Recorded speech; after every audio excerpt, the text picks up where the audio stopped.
নমস্কার বন্ধুরা, আমি আপনাদের পৌলমী আবার একটা নতুন ব্লগ নিয়ে চলে এসেছি। তো শীতকালে মেলার আনন্দটাই আলাদা, তাই না বন্ধুরা? তাই সেই আনন্দ নিতেই চলে গিয়েছিলাম 1 জানুয়ারি ব্যারাকপুর চিড়িয়া মোড়ে আয়োজিত হওয়া একটা মেলায়। সেখানে ঢুকেই দেখলাম প্রথমে সেই ব্যাঙ্গালোরের মেলায় যেরকম দেখতাম সেই উলের শ্রাক ঠিক সেরকম বিক্রি হচ্ছে 100-150 টাকায়।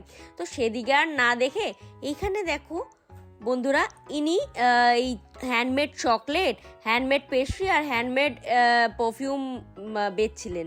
তো ওনার থেকে আমি একটা পারফিউম নিলাম, চকলেট, সত্যি দারুণ ছিল। তোমরা যদি ওনার কন্ট্যাক্টটা চাও দিয়ে দেবো। 60 টাকা নিয়েছিল, দারুণ ছিল পারফিউমটা। আর তারপর এই শলের দোকানে গেলাম। এখানে দেখছো বন্ধুরা, হলুদ শলটা সেম শল আমার মায়ের কাছেও আছে। আমার মায়েরটা অবশ্য নৈনিতাল থেকে আনা।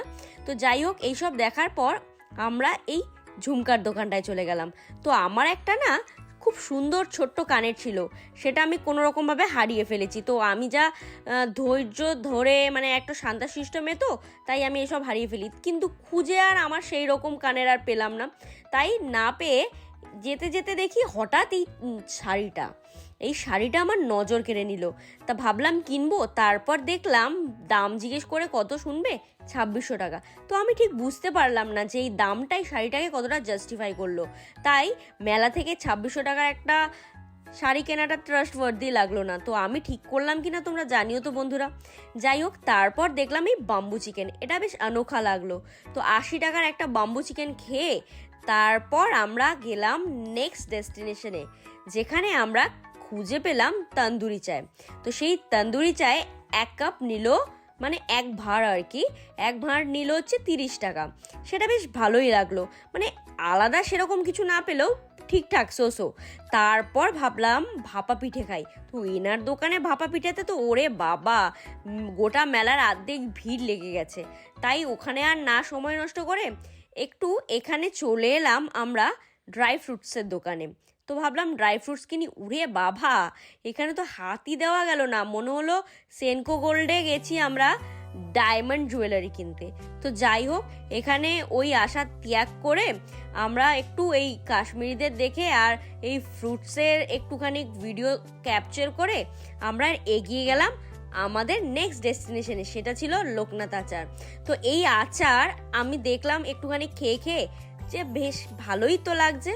তো তারপর আমরা কিনলাম একটা মিষ্টি আচার। তার কারণ শীতকালে কুলের আচার, এখন তো কুলের আচার আমি ভেবেছিলাম কিনবো, কিন্তু কুলের আচার তো কেনা যাবে না মানে সরস্বতী পূজার সামনে।